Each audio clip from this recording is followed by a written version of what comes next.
Up to this point, we've done a few sermons on waiting and on patience. And if you remember these sermons, we talked about how oftentimes our predicaments involve patience, that almost always our worries can only be solved by waiting, that the journey might take longer than expected or desired, that the promise that we've hoped for might not come all at once. And usually it can't be planned for or prepared for, it can't even be predicted. Like it comes when it comes. And in these sermons, we shared how all of these things takes a lot of trust. To need something in order to live, and then to have to wait on someone to bring that thing into existence or into fruition takes a lot of faith in that person that you're waiting for. If I'm in a situation where I need help badly and I call one of you, you better believe that I'm putting all of my trust in you.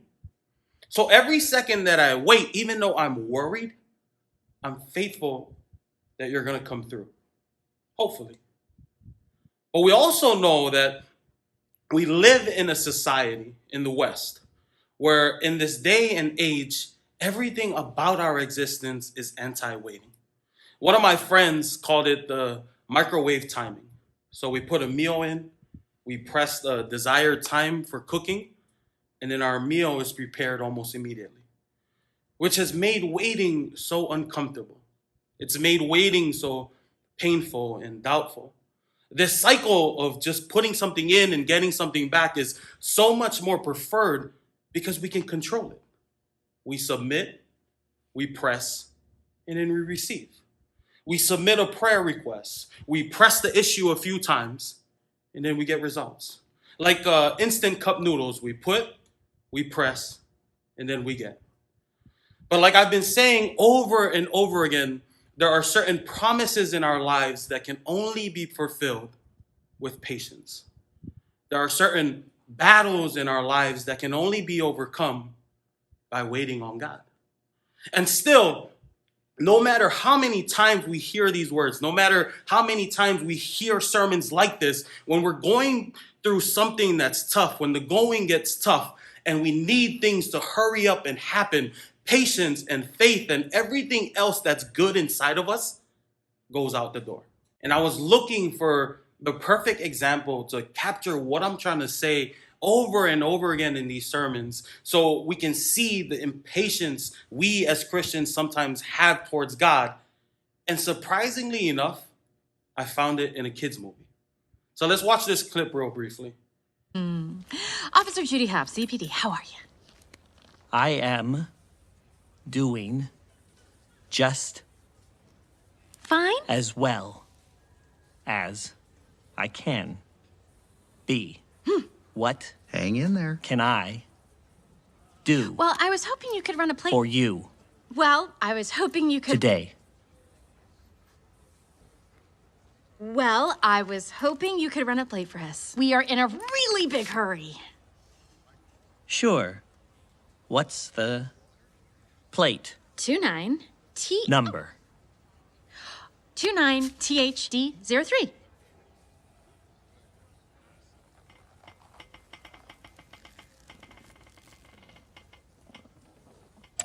Two,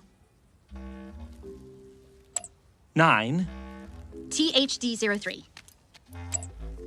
T, HD 03. H, D 03. D, 03. 0. 3. Hey, Flash, want to hear a joke? No! Arrgh!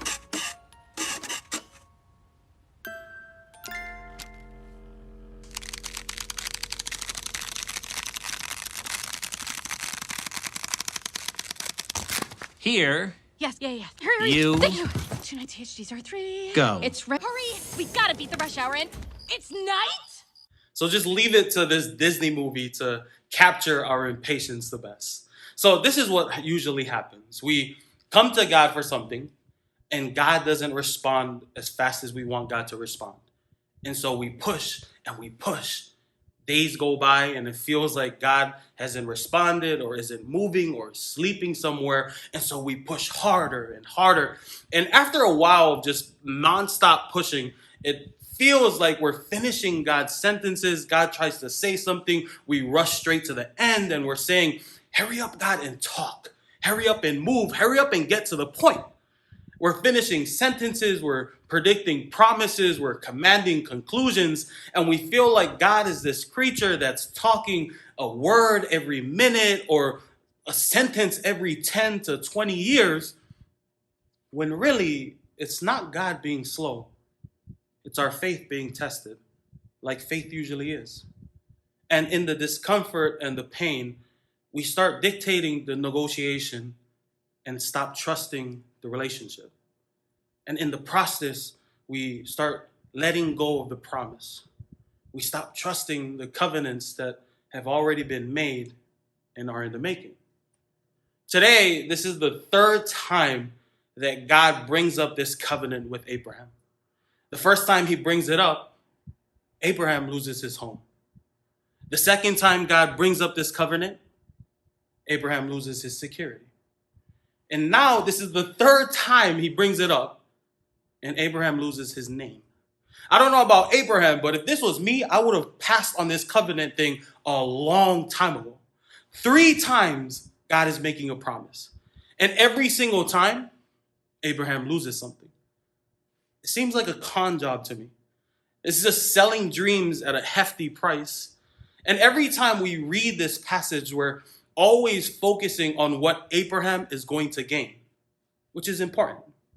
Like, keep the long-term promises the main thing.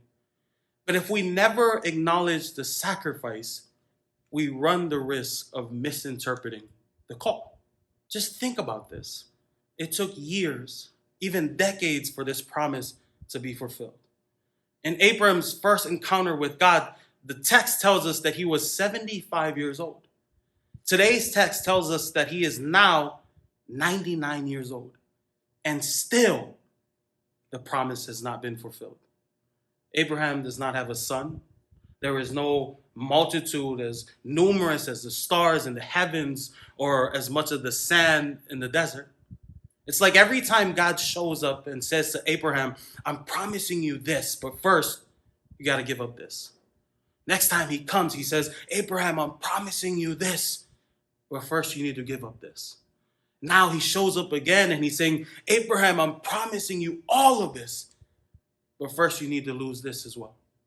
I mean, if I were Abraham, I would have been like, okay, let's just hold up here, okay?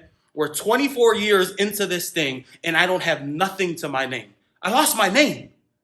I lost more than I started with. I mean, like, what's going on, man? At this point, Abraham doesn't have much to go on, but a call from this random voice that he heard. He's lost his home. He's lost his security. He's lost his name. He's lost time. And still, he hasn't gained a thing. 24 years later, and he still hasn't had anything. I like to think that Abraham had moments when he wasn't so sure, when he felt this need to probably save that skin that God now wanted a piece of, when he had to count his chickens before God was ready for them to hatch. And you can't blame him, really. I mean, he was getting on in years. He and Sarah were pushing the big 100. They're pushing the big 100. It's a long time to hold on to hope for anyone. Like, if this promise that God was making was gonna come, it better come soon. I can just imagine Abraham like this bunny cop in this movie clip where he's turning in all of his required information, turning in all the necessary paperwork, and God taking forever to answer back. I mean, how long since their first conversation, really? Had it been days? Had it been years? Had it been decades? We have no idea. And now here the voice of God comes again saying that covenant word. And now it looks like there's yet another condition added. Walk before me and be blameless. Or is that 2 conditions? Walk before God and be blameless. This word blameless, what does that even mean? Up to this point, this is only the second time that this word has appeared in the Bible. The first time was when Noah was introduced. It says that he was blameless, which at that point meant he was good enough to save humanity. And now, here this word is again in this passage. And maybe it's not two separate conditions, but somehow the blameless and the walking are tied together somehow. Maybe the covenant maker God is saying to Abraham, keep moving forward. Don't give up on this promise. Even as the years pass and the body ages, keep walking with me. Keep walking before me. I mean, we talked about walking in one of our previous sermons. The Bible speaks of walking as a way of describing our life with God. It's like God is asking Abraham to walk with him without all of the answers for most of his life, which he did. This man followed. I mean, for years, he had to follow God before God gave him specific directions. And I'm sure that there were a lot of instances when he had to decide for himself how to walk this walk. And guess what? He got it wrong sometimes. I mean, he made decisions that got him into trouble. And he put loved ones into situations where they were at risk. He messed up a lot. But none of that stopped him from the walking that he was doing before God. He continued on. And there were times when he went the wrong direction. There were times where he stopped more times than he should have. There were times when he hurt those that were around him by making the wrong decisions. But he kept walking. He kept seeking. He kept asking God for guidance. And when it came, he changed directions. He even changed his identity. Or rather, God changed his identity.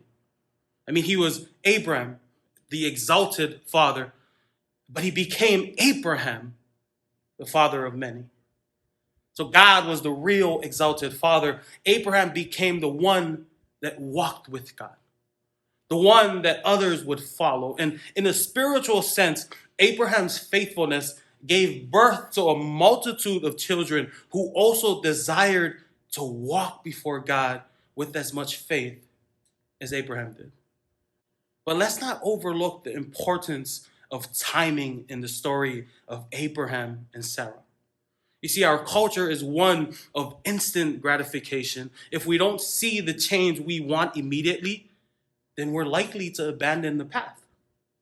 24 years into this journey with God, and Abraham and Sarah are still in the dark, still waiting for fulfillment. And yet, somehow, they are still willing to believe. They are still willing to walk before God step after step after step. You see, the journey of life, the journey of Lent, and most importantly, the journey of walking with and before God is this long and oftentimes very challenging journey. We feel like we've been in the wilderness for so long with no promised land in sight. It's a journey that takes a lot of willingness, a lot of patience, and a lot of faith. And as we know, waiting for promises to be fulfilled is hard. But when we remember all that God has done, the walk becomes a little more doable. Remembering the goodness and the faithfulness of God makes waiting in the confidence that God will make a way that much more hopeful. And so in this Lenten season, as we're journeying through the wilderness, for some of us, we've been journeying through wilderness experiences throughout this entire pandemic. We find our lives in a season where it feels like the wilderness experience is alive and well. And we come to passages like this where we meet a couple. 3 times God is coming, and it seems like they're sacrificing. God is coming, and it seems like they're sacrificing. God comes yet again, and they've been walking in the dark, in the wilderness, with no promised land in sight. And God makes a way. May we walk into this Lenten season, through this journey together with God, with this hope of willingness, of patience, of faith, and of something new. Amen.